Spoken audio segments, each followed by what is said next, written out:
Okay. Welcome to Sister Wives. It's not okay. Nothing's okay.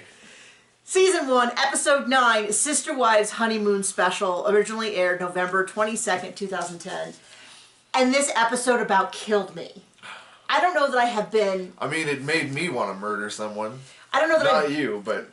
I don't know that I've been this annoyed since watching the season 17. Like, nobody's going to watch us because you're just turning into me. I'm just so angry. I know one of us has to have fun and one of us has to be cranky, and right now I am monopolizing the crankiness. It was so bad. If you... First of all, it should just be called red flags. The whole thing was just frustrating. What? That was good, but that should have been my line. The whole episode, like, this whole, like, Cody's buddy with the producers. I don't know, because if the producers think that this was a likable episode for him, it was terrible, it was awful. It was, all they did was cut between him and Robin being like, we needed this, and then cutting back to his 3 wives being like, he has all these kids, he has all these wives, he has all these obligations. But somehow it's my fault. Yeah, but somehow, you know, I guess it's my fault for being jealous or something. Okay, let's just put reality aside. So first of all... Way too much PDA.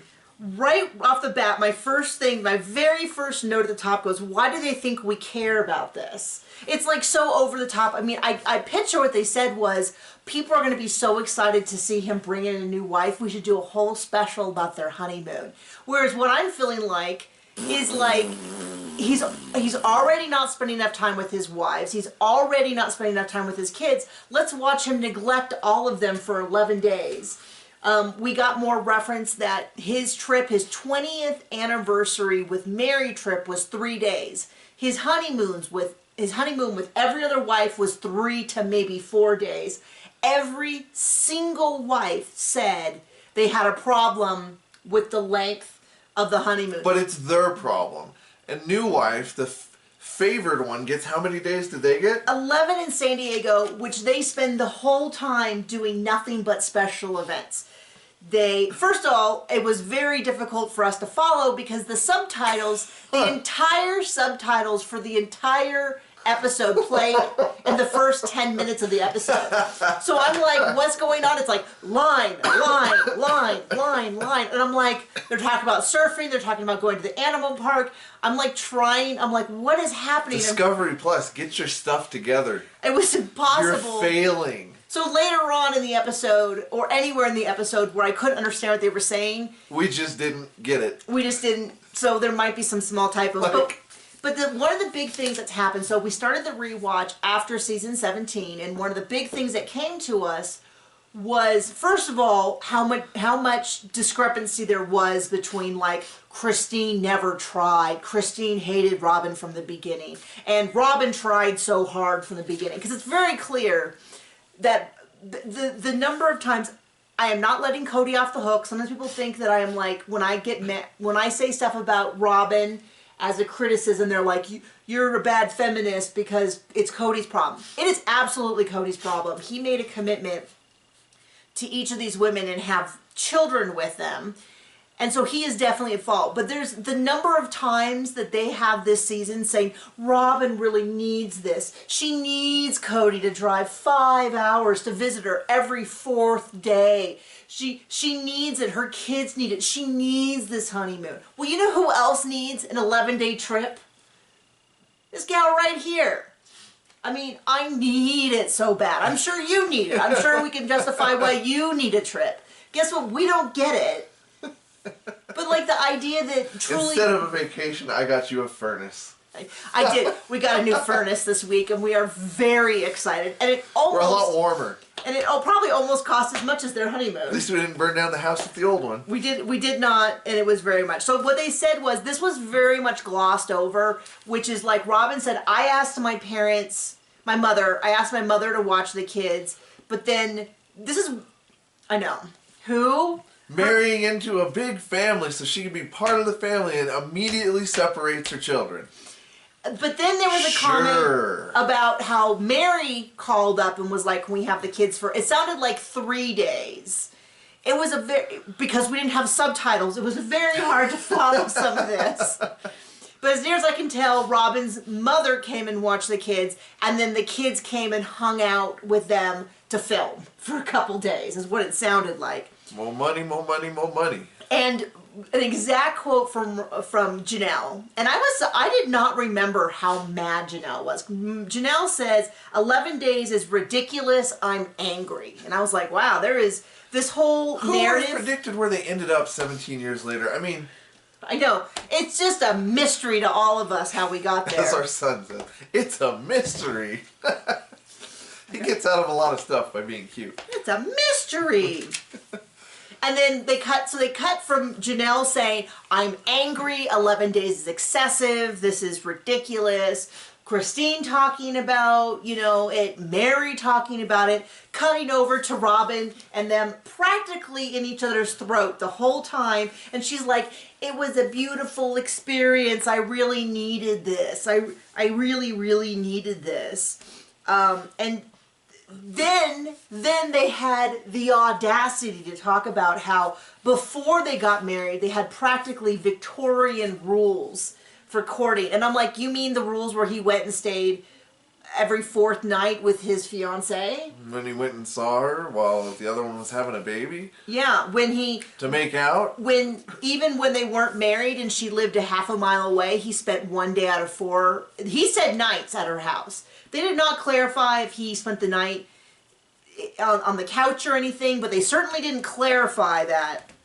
Like, yeah, he still goes over in the evening to help out with the kids and then comes back and sleeps in his appropriate home. Mm-hmm. Then we got to hear about how Christine's honeymoon was a several-day road trip. Mary was sick. I don't know. And then they had a road trip. And then Janelle had a road trip for, she said, maybe 4 or 5 days. But this was before they had kids. None of them had children at this point. So I feel like the honeymoon situation is wildly different. So they didn't have children, and he took 3 days. They do have a bunch of kids. And he took 11. Takes the new one for 11. And then he goes on about how Robin gets a much better wedding, a much better honeymoon, a much better everything, much better Cody, and it's really hard to deal with. And I'm like, I'm just slowly just simmering over the whole way through, because I'm like, yeah, this is, I can't believe you're showing this to me. And then they keep cutting back to him. The level of PDA that him and Robin had, I said, wasn't just uncomfortable because I dislike her and him, and I find him gross. But it was the level of uncomfortable to where I was saying, if I saw someone, because they're like they're like doing that at the zoo, and I'm like, if I went, you and me, baby, ain't nothing but mammals. If I was at the zoo and I saw people doing that, I'd be a little bit like, okay, horny teenagers, go home. I'd be a little bit like, or I'd be like, oh, that's an affair. Yeah, I mean, they really do have like that kind of energy, forbidden romance energy, naughty. But it was definitely like, I would be uncomfortable to walk by them. Like, it makes me a little, and I mean, that's when you break wind. So we did find out that the 20-year anniversary for Mary. I don't get enough. I don't get enough. We'd have a little, they call it crop dusting as you go by. But it's just crazy to me because this whole episode definitely feels like something Cody would think that people would really care about. Because like the whole episode is like the OG 3 wives. I mean, and I'll say people probably cared about it, but for not, to him, the right reasons. I will say a lot of people used to like them and find it very endearing. Well, I mean, there's a certain amount of people who just like any celebrity. I mean, Elon Musk is popular. Yeah. So first thing they do is they go surfing, and he like puts on the wetsuit and he's flexing and he's posing, and I just find him so insufferable. Like, this is the kind of behavior that like is cute in a child, and in a teenager you're like, hey, okay, we get it. Yeah, okay.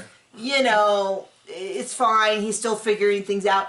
In their 20s, you're a little bit like, okay, maybe it's time to start, like, figuring out who you are. He's in his 40s here, and I'm a little bit like, this is embarrassing, but this is what happens when a man has given... We use that term loosely. Full indulgence his whole life. He can do whatever he wants. And that's something that John mentioned at the beginning that drove me crazy this episode. When they talk about it being ridiculous and hurtful and they're angry that he goes and has a honeymoon, but by the end they're like, Robin really needed it. Married him, Mancho. Speaking of, Robin really needed it.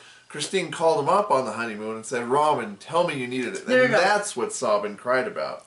That was when she got home. Oh, whatever. That's my understanding. Okay. You're probably... Could be. Certainly right.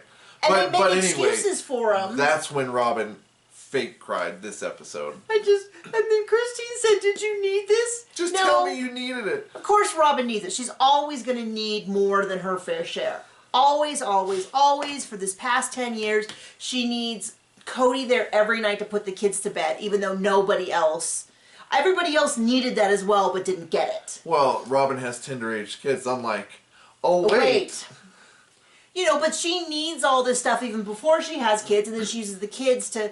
And now, this is the thing I have to read it. If she was an only wife, monogamous, which it sounds like is what she wants... Well, it's what she got 17 years later. This is all, these are all appropriate things, but if you enter a monogamous relationship and you make a commitment to the 3 remaining wives that you will... Polygamous. Sorry. A polygamist, sorry, it's hard for me to even imagine her in a polygamous relationship because she doesn't share... then she gets, you know, like, you make a commitment to the other women, then you don't say, like, if I'm in an office with 4 other people and we're all sharing the work, and I go and take a nap in the hammock the whole day and everybody else has to cover my work, you'd be like, you're a crappy coworker. That's what I'm saying Robin does.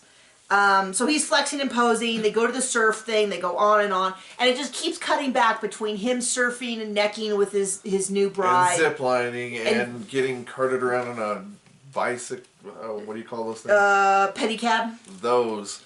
And going other places and driving here and what we're going to see today, and it's like, I'm sure that didn't cost any money. And then it cuts back to the kids in Utah going for a picnic, and I kind of feel like could have sent all of them to someplace nice instead of them doing all of this stuff. They make out all over the park. The park guide is like talking about how some of the male animals have multiple female partners, and Cody's like, "Oh, so you're saying the animal kingdom has polygamists?" I mean, one thing is clear from this season on: Cody sure thinks of himself as a stud horse. He really does. And I don't know about any of you, but the stud horses I've been around are assholes. John. Or monetization. Watch yourself. Well, it's the truth. Nobody wants to be around them. You show them, you certainly put them off to go stud, and that's about all they're good for. Well, he goes on and on about the lions. Oh, look at him. Are you saying that polygamy is natural? Yeah, so is cannibalism. Like, I don't know what your great argument is. Have you ever seen the ground squirrels? Like, I mean, it happens. So he just goes on and on about how, the poor male rhino must be so run down. And it's like... Narcissist is as narcissist does. I apologize. I'm really getting into it this episode because it was so difficult to watch. It really was like, let's just take every issue that you have with the show from the first, and let's just rub it in your face. At the same time as he like, look at how great I am. They didn't have a glove scene. There was no gloves that I saw. Then you cut back to the original wives. Mary also has a convertible. I think it's ridiculous that Cody has a convertible. Mary also has a convertible. And I'm like, these people make... Convertibles.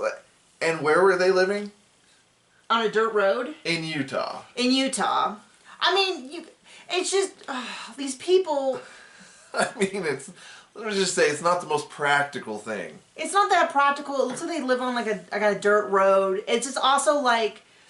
They got kids into the back, but it was a 2-door. Was it a 2-door convertible? Yeah. It's not easy to get kids into the back. I know Mary only has 1 child, but No. She's got 16 because they're all a family. I know. And they're one big family and they all share. And then they complain about things like they have to go anywhere. Oh, we should have a fun car. I mean, I'm not saying that they can't have a nice car. I'm not saying that they... And there's nothing wrong with living off a dirt road, like us. We do. But we don't have a convertible or a nice car. We have trucks. We have some nice trucks. I sure like my truck. Yep. But it's just kind of one of those things where you just go, oh gosh. every time I turn around, they're making some bad financial decision. And the kids are all doing great. The new kids seem to be fitting in. Yes, there's some teasing, but they also feel like the teasing is treating them like siblings and stuff. Which I will just point out that this is very different than the dialogue that no one ever accepted the kids. Well. And then Cody. History's written by the victors, right? Cody is going. Oh gosh. Cody's gonna go ziplining. I feel like Cody. And in this case, the victors are Cody and Robin. Robin. Yeah, financial victors for sure.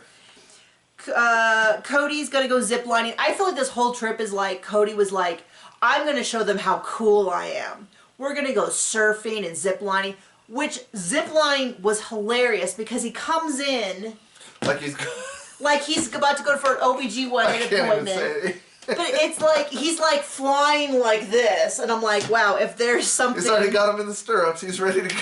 It was so weird because we've gone ziplining. Yeah. And in another country. No. Yeah. Well, yes, and in Arkansas. Oh, I forgot about that. Yeah. So when we worked on a reality show, we went to the Horseshoe Canyon Ranch. Oh, you did that. I didn't do that. You worked on the show. Yeah. I didn't go ziplining. You didn't? No.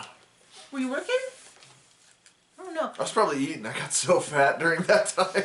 Anyway, we went to Horseshoe Canyon Ranch, which is this lovely place. Wonderful. It's a dude ranch, but it's also really well known because it's called Horseshoe because it's kind of U-shaped. You kind of come in the front, and then the sides are all sheer cliff faces. And there's a lot of like day climbers who will come in for $5 or whatever. They're still finding stuff from like Civil War era deserters in caves there, which is pretty cool. So anyway, they climb, and so there's a lot of like climbers, and they had a ropes course where you like kind of it's like a little more than bouldering, but it's not like you needed to be an expert climber to do like a little like scoot along. And then the end was you could go on this super long zip line. It was really cool. We actually used the zip line on the show, I think. Yes. Is that your phone going off? Yeah. Oh. Okay. Just making sure it wasn't like the school. And so we like hung a target on the zip line and they pushed it up and the people would shoot at it because it was an archery reality show. Anyway, so we done zip lining a couple times.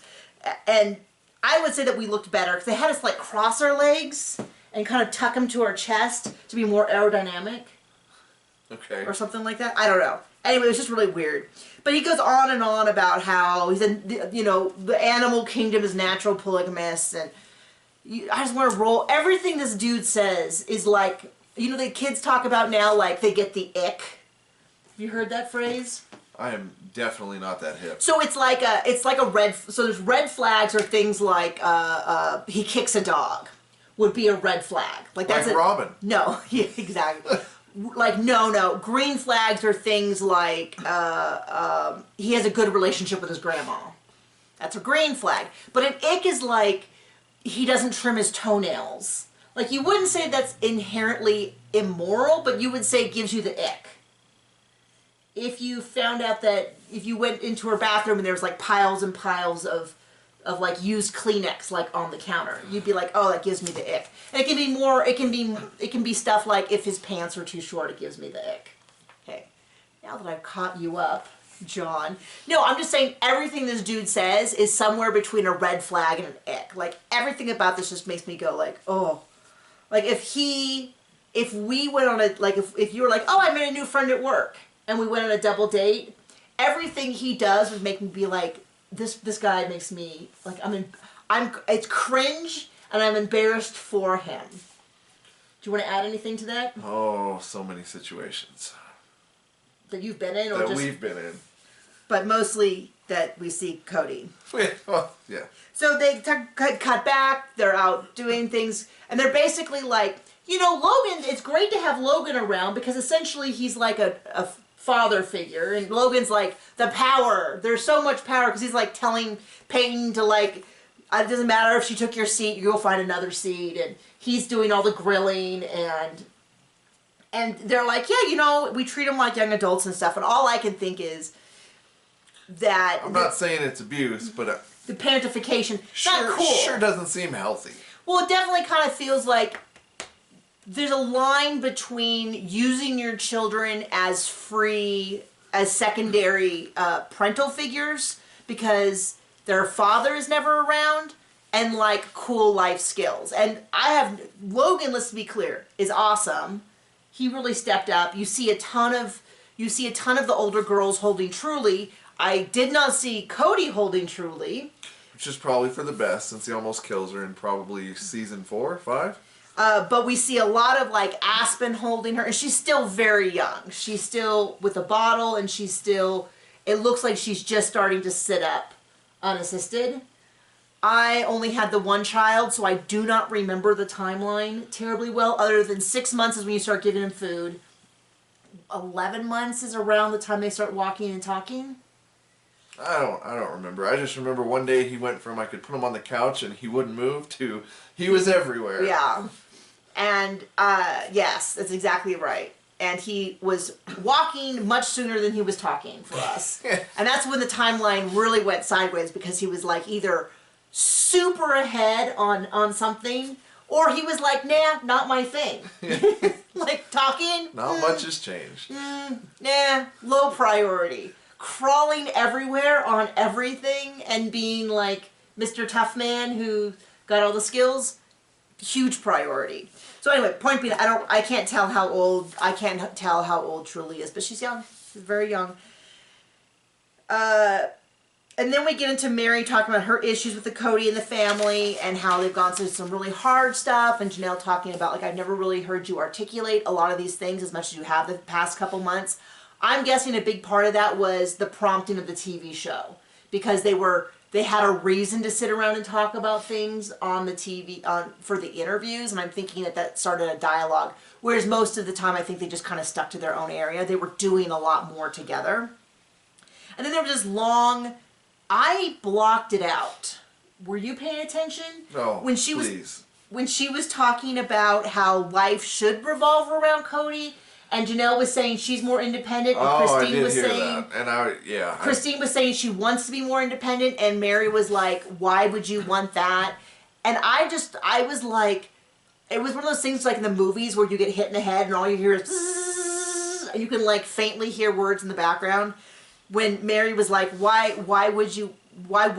shouldn't things revolve around him? It was like I was having a mini stroke. Well, that seems healthy, huh? So, since you actually heard it, tell us what happened. I mean, that's what happened. That was it? I don't know how to elaborate on that, except, like, I mean, Cody already thought the sun rises on his face and sets on his backside. His face? I think a little lower than that.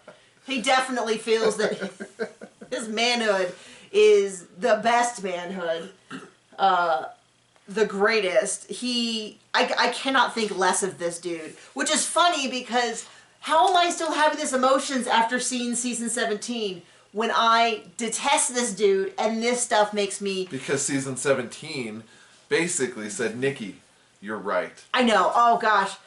Watching, I feel like there has been nothing more satisfactory for long-term fans than season 16 and 17, because it's like just this glorious wave. Who could have seen that coming? Everyone saw it coming. It's this wave of you were right washing over me, and nothing feels better on earth. Whereas I cannot believe it took 10 years though to get to this point. Because the red flags and the ick and all of that was so bad from the beginning. So then there's this whole big thing about how Cody didn't call, and Robin's like, I insisted he called. And I'm like, that's one of those things that she always made sure to tell the camera, so she looked like Captain Sabaho. Like, she always looked like super sister wife, like she's the best sister wife. But the thing is when she already is getting preferential treatment, it's easy to be just... Oh, let me just grace you with, Cody, can you take a few minutes out of our earnest and often lovemaking and canoodling all over? I was going to say, while I prepare for my next customer, which is you. Right, let me freshen up the bed while you call your wives for 30 seconds. So they show one of these calls. Let me air out the love grotto. We trim the hedges and rehydrate. No, so it's like, she's just like, it's so important because I'm in such a great sister wife. I'm like, you've been a sister wife for like 2 weeks, lady. Well, she knows all how it goes, though, since this season. Right, so they talk about, this is when the episode takes a turn from, this is unfair, to all of the women being like, this is my issue. There's no way that any of this is actually wrong. It's solely my issue with jealousy, and I'll be a better person and take accountability. While Robin is over there going, I need this. Give me my Cody. Oh, there's a camera. Start crying. Yeah, oh, it's just so hard for me when I take advantage of my relationship and then people tell me it's hard on them and then I tell them that I need it and then they're upset and then it's just really hard on me. So the women start doing this whole thing where they go, oh, it's my issue being jealous and it's my issue being that, and you know, I don't know, we should be thankful. I don't know. The whole thing just goes on. Oh, but he does call Mary and he's like, hey lady, how's it going? Basically. And she's like, I'm just really sad, but otherwise it's fine. I've been having bad dreams. Oh, did you do what I told you? That's what he said to her. So yeah. Once again, I imagine as soon as he was like, she said that she was sad, and he's like, oh, okay. It was ringing in my ears again because I didn't hear that. And then he's like, okay, well, I'll see you later. And she's like, so soon? So soon? And he's like, okay, lover. Bye. And I'm like, I've never heard the word lover sound so disrespectful and dismissive. And I'm like, oh, that's the call? Probably because by this time they weren't. So, I know. Well, it's like, that's the call that Robin insisted he make? Well, gee, call the general. She deserves a Purple Heart for how valiant she fought for her sister wives. And then Christine's like, well, he called me more than he spoke to me longer than he ever has on vacation. And I'm like, as my mother would say, damning with faint praise. Like this whole thing, I know, I shouldn't be getting this mad. I shouldn't be getting this worked up. I already hate the man. I don't know why I'm getting so worked up. No one came here to hear me do this. Actually, that's exactly why they're here. Come back, and then they start talking about how Robin really needed this. She needed this. She needed this. She needed 1 out of 4 days so they could bond.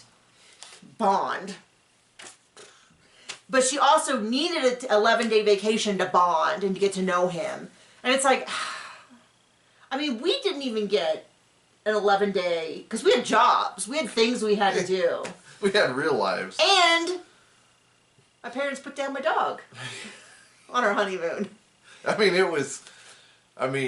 if it ever was ripe, we probably should have done it before we left. A wonderful Great Dane, one of my, it was like, I had 2 Great Danes that were my dogs that I adopted when I was an adult. And they were with me, and they went on my first date with John. No, they were great. They were great. He had lymphoma. They had reached their expiration dates. Well, he had lymphoma, and he had gotten treatment, and he was doing better, and then he was doing worse. And while we were gone, my mom took him to our vet, our vet that we'd been with for decades and decades. Janet Evans' father, in fact, if you're familiar with the Olympian Janet Evans.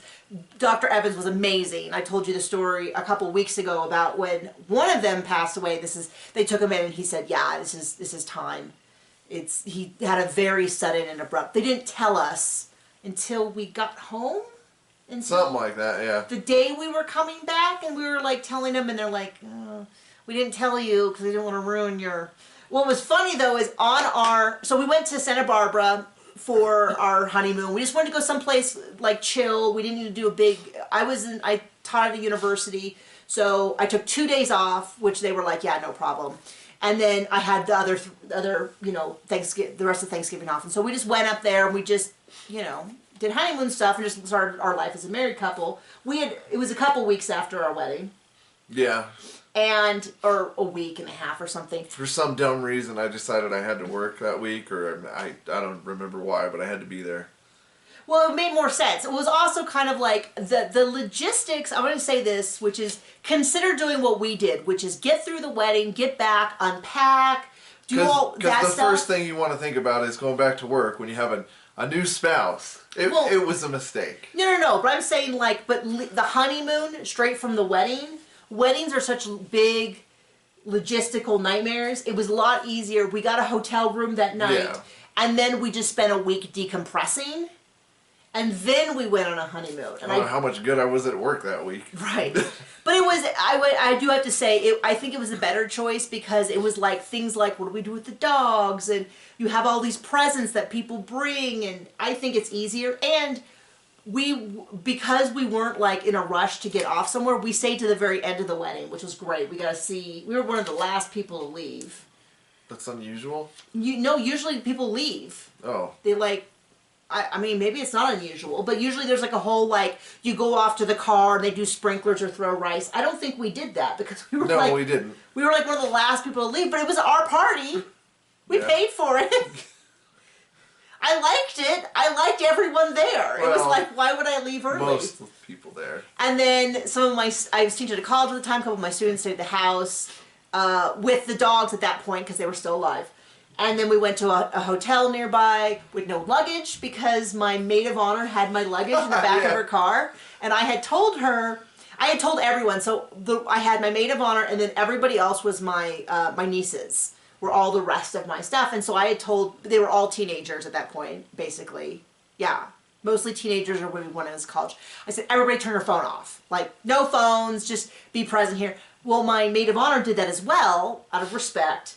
And then when she told me, hey, I'm leaving, I'm like, no problem, I love you, thank you so much, I appreciate everything. And she left. And lives like an hour and a half or two yeah. away.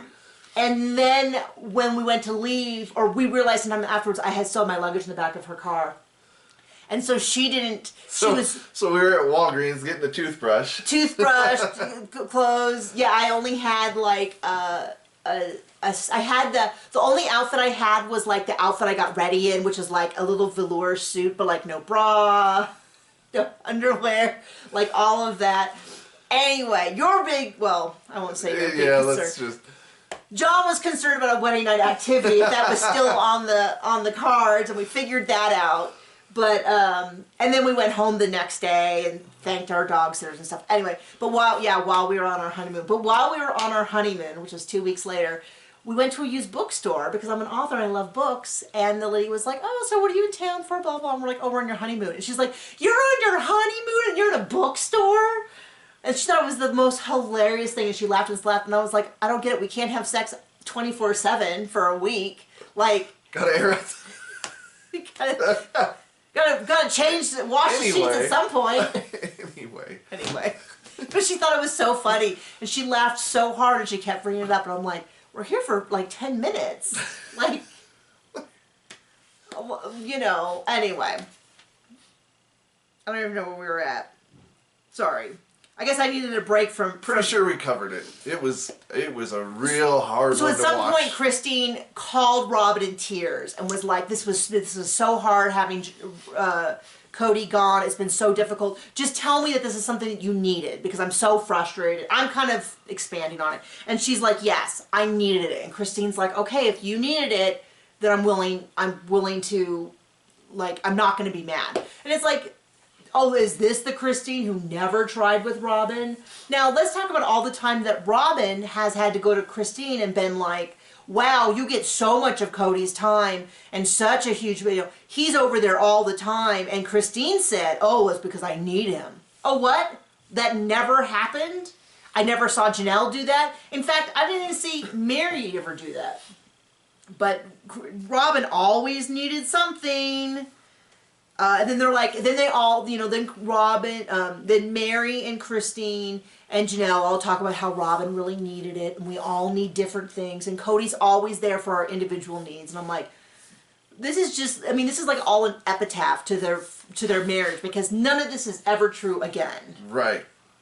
And then they talk about then how selfish, and then Mary talks about how selfish we are being, and I'm like. Like, hold me back. I'm gonna vomit everywhere. It was rough. And pretty much this whole episode had been Cody and Robin on one couch and Mary, Janelle, and Christy on the other. And I'm like, isn't that typical? And then they come back and the women are out shopping, and it never really made sense what they were doing. They tried to make it sound like they all just went out shopping for no reason. And Robin's like, I always pictured having a relationship and then it's with these women, but it's been so hard and I felt so separated from them. But maybe there's a chance we can have this in the future. And it cuts back to Cody wearing an apron that says, I turn grills on, which is a joke on I Turn Girls On. And I'm like, this dude, in this need, this constant need to, even in his jokes, talk about how virile he is.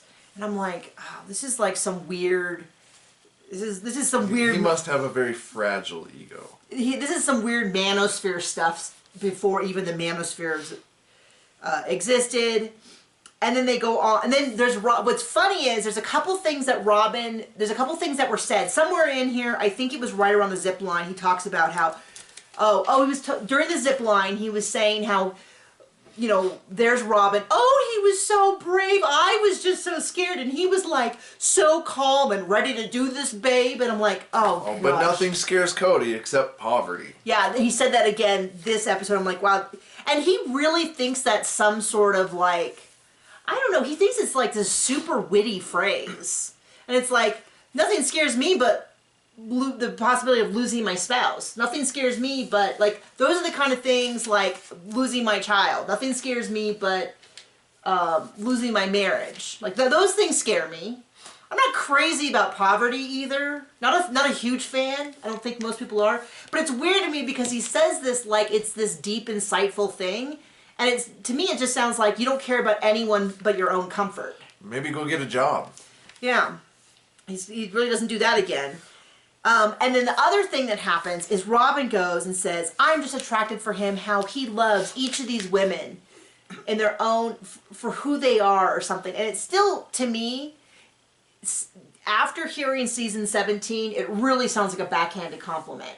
Like, they're easy to love. Why shouldn't he love his wives? And why is that some big feature? You know, he doesn't seem to like them very much. He gets up and leaves them for 11 days. And it's weird to me also, could you imagine being away from your kids for 11 days? Your newborn? Like, I'm not saying that you're a bad person if you are, but it's weird to me how often he's like being gone from all of his kids for 11 days and his 3 wives. Like, it's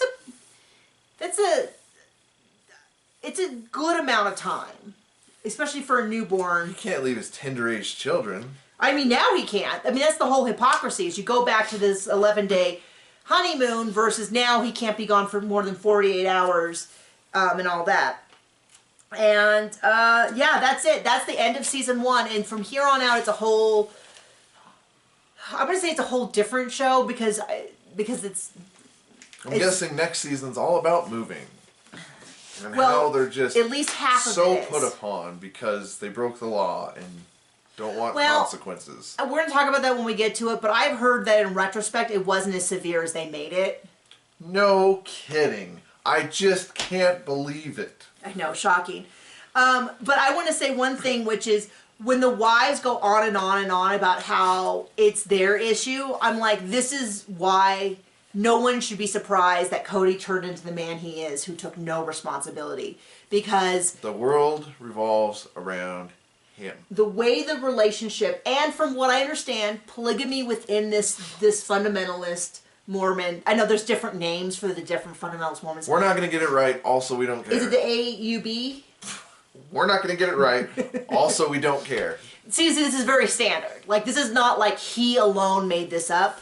But it doesn't surprise me the least bit that it's always as the wife leaves as opposed to the husband utterly screwed up their relationship. I can't wait till they get to the part where the stud horse is useless and they just shoot it and put it down. To the glue factory. Send him off to the glue factory. When's that season? Okay, so that's the end of season 1. We will be back next week with season 2. If you are super eager to get ahead, you can join our Patreon and get the videos early. We also do monthly Q&As that are only on the Patreon. And we have, we started some family, well, John and I, day in the life of vlogs that will be available on the YouTube channel, but delayed a little bit. And yes, we will be doing Seeking Brother Husband. John is really excited. He says, finally a show with more men. She's got somebody over here holding a gun to my head. John is very excited to talk about the man's point of view and to share why he thinks men would want to share their wives with other men. Which... it cracks me up because nothing about this show, like, okay, Sister Wives doesn't appeal to me at all. Doesn't sound great. I mean, if I had to marry Cody, I would rather be with other wives other than having that dude around me because I would do anything to have less time with him, but I don't think that's the point. But the brother-husband thing is like, some people are like, yeah, equality. I don't want that either. I have no interest in like, just keep it up with this dude over here. Exhausting. I don't need more of that energy in this house. I love you. Love you. See you guys.